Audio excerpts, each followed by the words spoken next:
I have two Ford pickup trucks, although they are very different. They might look pretty much the same, but one is a $70,000 2018 Ford Raptor. Now this truck right here costs half the price. It is $35,000. It's a 2015 Ford F150 XLT. And in today's video, I guess we're going to do a comparison to see what you actually get for $70,000 versus $35,000. And at the end of the video, if you're looking at getting one of these trucks or a truck like this, maybe you won't have to spend $70,000 on an actual Ford Raptor. So a lot of people ask me, Mike, why do you have two trucks? Isn't it enough with just one? And you might be right about that, but this one here is actually my wife's. For those of you who follow my channel, you're pretty familiar with both these trucks already. However, when I was looking for a new daily driver, long story short, I ended up keeping this truck that we initially leased and make it my own. This was my wife's daily driver before she got the Ford Raptor. Now it's mine, and it looks completely different from what it did 2 months ago. So what I thought we would start by doing is talking about each specific truck and what you actually get, starting with the 2018 Ford Raptor, as this truck is pretty much the benchmark and the truck to get in today's market. I know a lot of people are going to disagree with that, but yeah, there's nothing quite like a Ford Raptor. Now, as you might be able to tell, it is a full four-door truck called crew cab in Ford language. And if you know anything about Ford and how you spec them and their equipment packages, you know that there are many of them. This one has the highest equipment package you can get on a Ford Raptor. It is the 802A package. So basically means that it is fully loaded with every feature available for an F-150 today, except for a couple things that are still options. I know, it's complicated. So the only thing missing on this truck is the black forged wheels. You can also get a spray-in liner from the factory, which we did not have. I actually put in a drop-in liner in the truck because, believe it or not, we don't really use the bed all that much, and that is not a dead body. You know what is this, by the way? Looks like old flower pots and stuff. My wife must be throwing this away here soon. But anyhow, you can also get something called a box link system, where you actually get ramps that come with the truck. Let's say you want to load your quad up to the bed of the truck, you can get actual ramps as an option from the factory. As we walk around here and take a look inside, another thing that is missing is carbon fiber in the interior. You can get it here, and then also this whole panel around the touchscreen, and then also around the gear selector here. So those are the only things missing in this Ford Raptor. Other than that, it is fully loaded, and my wife is head over heels in love with this truck. So am I, although I don't really drive it very often because I have that. Now, being a Raptor, it of course has its Baja heritage to live up to. I mean, this is the Sand King right here, or at least it's supposed to be. So you do get Fox racing shocks, which is standard on all Raptors. It is an extremely comfortable and soft ride. We don't look at this truck as some kind of dune buggy hopping Baja King. You know, it is pretty much a pavement princess, although we have done some off-roading in it. Now, if you compare the two from the front, besides the aftermarket Ford Raptor style grille that my F-150 has, a Raptor is 6 inches wider than a regular F-150. You can basically see this here on where the fenders start versus a regular F-150. Not as wide, although I have fender flares that make it look a little wider, but we'll get to that later. Now, another big difference is the power plant. For 2017 and the new generation Raptor, Ford decided to put a twin turbocharged 6-cylinder in the Raptor. Now, many people were disturbed about this decision, including myself. The first gen Raptor had a 6.2 liter V8 that sounded absolutely menacing. So the sound came along with the way the Raptor looks. that is no longer the case. But with that being said, this 6-cylinder is definitely not a slouch. It is the high output EcoBoost engine. It produces 450 horsepower and 510 pound-feet of torque. It is extremely powerful. It is a very, very fast truck for its size. It does about 0 to 60 in 5.5 seconds. Not that it's really meant for that, but that is extremely impressive. Now we will be taking both these trucks out on the road and do a comparison in regards to power, ride quality, sound, and so on. But for now, we will at least do a startup so you guys can hear it. Now it is currently warm. On a cold start, it actually doesn't sound half bad for a 6-cylinder with 2 turbos. But that being said, it is extremely quiet for a menacing looking truck like the Ford Raptor. At least that is my opinion. Now before we start talking about the modified F150 here, we will of course do a comparison real quick since we just started up the Raptor.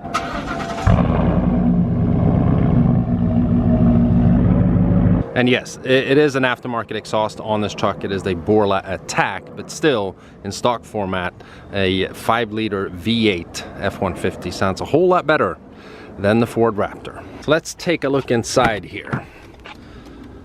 We have a full leather interior, Raptor badging in the seats. Now this isn't going to be an in-depth review and that kind of thing. We don't have time for that today, but we are going to cover the features that you actually get in this truck for the price tag. Now we have the 10-speed transmission with big paddle shifters on the side of the steering wheel. It is the new transmission co-developed with GM, and I don't know if I'm going to save this for a separate video, but 10 speeds in a transmission, I just feel like it is a little overkill. Now the manufacturer will of course go on and on and on and say how good it is for fuel economy, but from owning a truck like this and having driven it, I can promise you that the fuel economy is not great. And keep in mind, it is a 6-cylinder with 2 turbos. It's supposed to give you better fuel economy. But anyhow, we have adaptive cruise control, we have a lane keeping system, and we also have the 8-inch productivity screen in the middle here with tons of millions of features. Sync 3 infotainment system, we have Apple CarPlay, we have a front camera, or 360 camera I should say. This is an absolutely awesome feature. I love it. Once you get a vehicle with this feature, you'll never want to live without it. And what we have here is a panoramic view. You can actually see my truck in the corner right here. And then we have heated and cooled seats. Cooled seats is probably one of the best inventions ever. Dual climate control. Now the Raptor has the console shifter, which is a very nice feature in my opinion. No longer do you have it here on the column. We also have the trailer backup assist. Never used this feature. I don't know if I ever will use the feature, to be honest with you. And as we move along here, we also have a heated steering wheel for winter times. Very, very nice. Now several different driving modes as well, with it being a Raptor. We have normal, sport, weather, mud, sand, where it shifts to 4-wheel drive. And then we have Baja mode, and also rock crawl mode, where it shifts to 4 low. And then you also get the very nice full panoramic moonroof, which goes all the way back. Push button start. Now pretty much everything in the truck is power. So we have a 10-way power seat.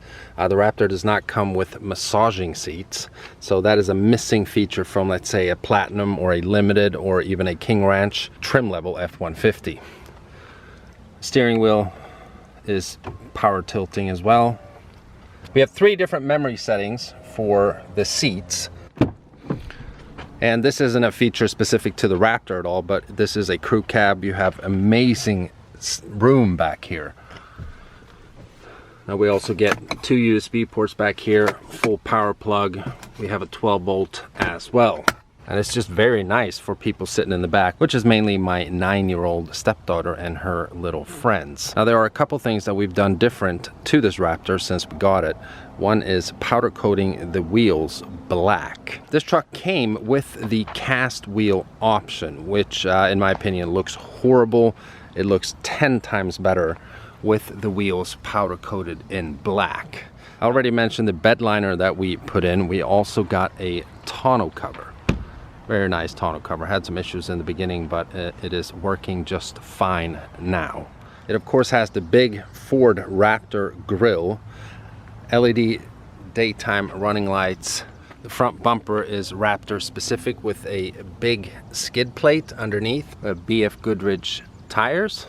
So before we jump in and take it for a drive, we'll start talking about the other Ford F-150 we have in the family, my 2015 Ford F-150 XLT. Now, just by looking at them, they are pretty similar from the front, although this grille here is an aftermarket grille. And that is actually the only modification I've done to this truck that I actually tried to make it look like a Raptor. I love that grille. I think it looks absolutely awesome. Now also, I mentioned it cost $26,000 when we got this truck, which is pretty cheap. And I put about $8,500 into it. So I'm not gonna spend big parts of this video talking about every modification, but I'll walk around the truck real quick and point them out. If you want to see more in-depth videos about the mod series of this truck, there are several videos. I have a full playlist on my channel if you're interested in knowing. Now, initially this truck had a lot of chrome, so there's been a lot of removing and chrome deleting on this truck because I wanted it to be all black. So we started with the grille, which really isn't black. I mean, this is more of a dark gray. The Ford letters have been wrapped in black. The front bumper has been wrapped. That was chrome. We changed out the headlight unit to an Anzo switchback headlight. So you get the very nice daytime running light strip around the headlights, which you do not get for an XLT F-150, which this is. You have to get a lariat trim level or above. Now we have LED projector headlights, LED projector fog lights. We have a ReadyLift leveling kit. It is a 3.5-inch leveling kit. So the truck definitely sits a little higher than it did stock. We also got new wheels and tires. These are fuel stroke wheels sitting on Nitto Ridge Grappler tires. We have fender flares. We switched out the F-150 emblems on each side. They are now black. We got some vent shades here as well, and I don't know what the heck this is sticking out. That's the first time I'm seeing it. Well, you're supposed to be like that. Now, while we have the doors open here, this is a super cab, and being an XLT trim of the F-150, you get a cloth interior. You don't have the same features as in the Raptor, although this is a 302A equipment package of an XLT, which is the highest equipment package you can get for this trim level. So you get remote start,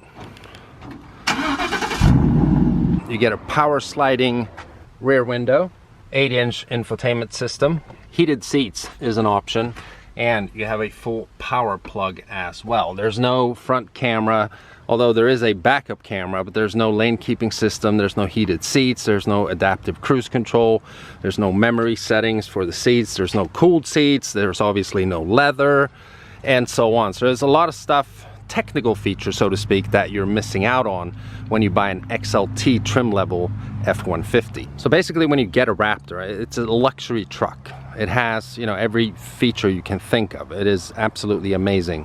Which brings us to the power plant of this truck, which is very different from the Ford Raptor.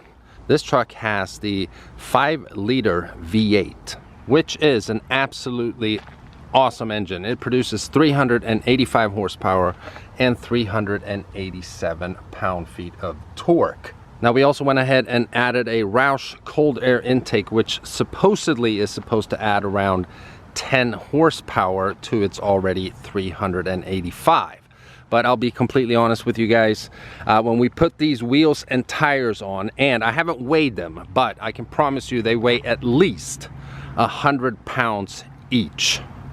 So instead of making the truck slightly faster, it's made it slightly slower with this wheel setup. But I don't have this truck to, you know, take it to a drag strip and race it and that kind of thing. I don't really care if it feels a little more sluggish. I love the way this truck looks. Now in 2015, when this truck was brand new, it was stickered at around $43,500. And with discounts and rebates, it went down to probably around $36,000. We leased it for 3 years. When the lease was up, decided to keep it. The buyout price was $26,000 and some change. So with $8,500 in mods, this is what we have right here. Now we've talked about mainly the equipment and sort of what you get and what you pay for and looks. Now all that's left is, I guess, to drive both of these trucks. And we're gonna start with the Ford Raptor.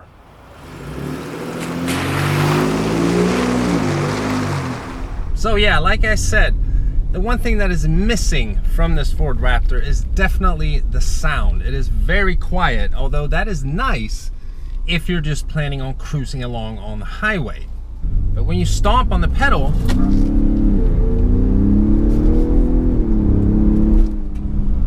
it is very, very quiet, although it makes up for it in performance. This truck is, as I mentioned already, extremely fast.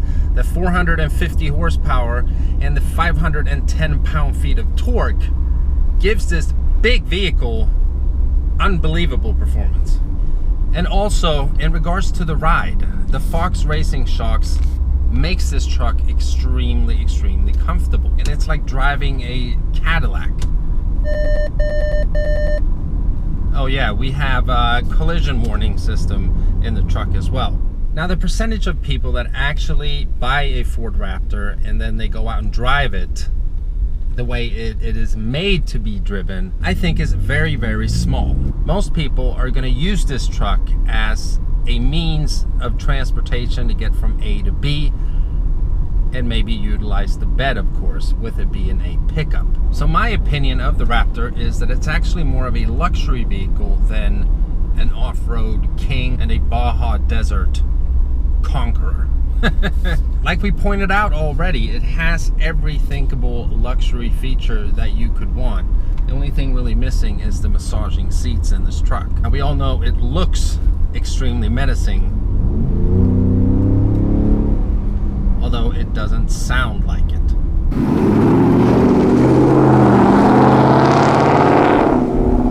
But this truck does.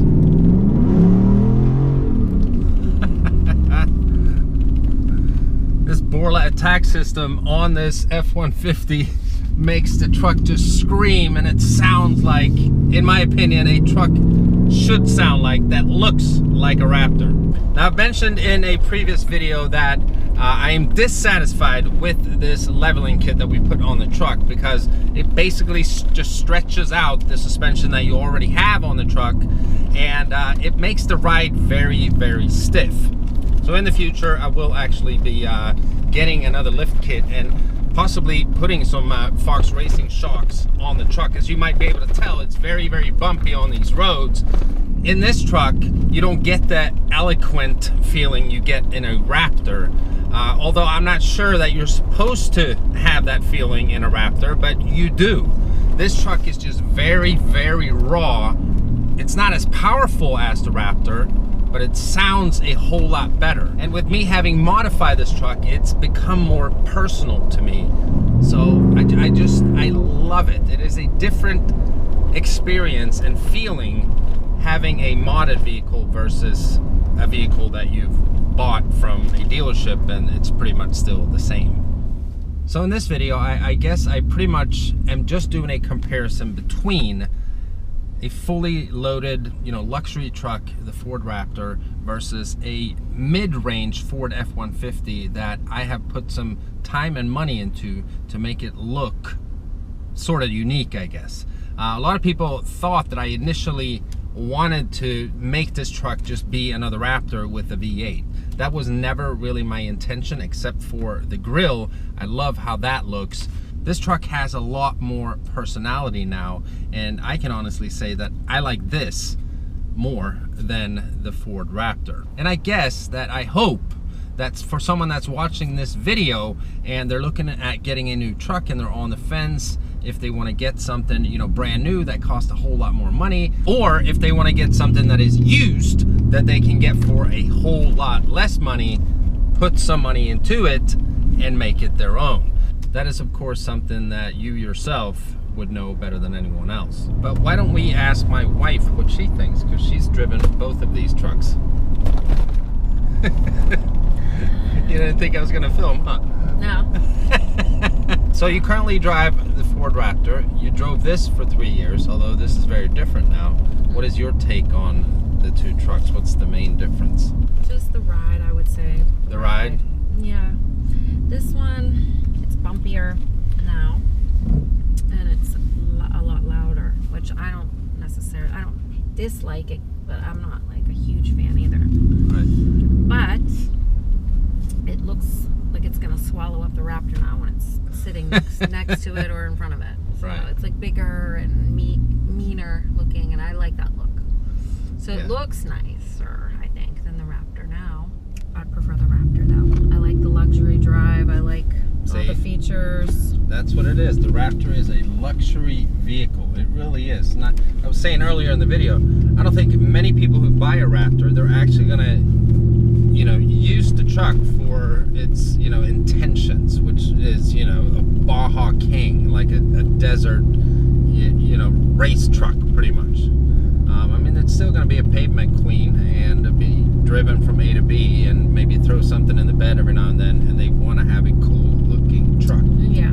And it costs them $70,000. This truck, with all the modifications, is $35,000. It's half the price. Right.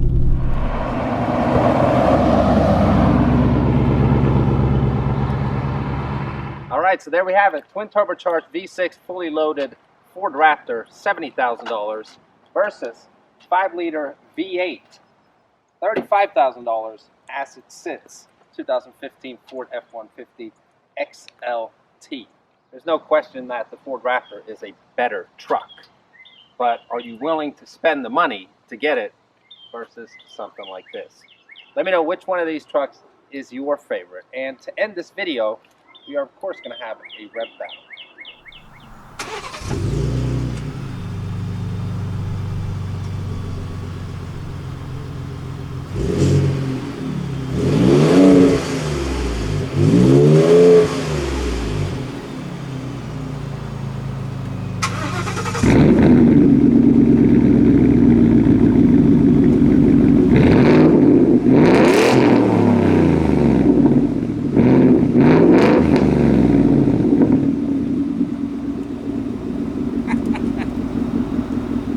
All right, now we're done. I hope you guys enjoyed the video.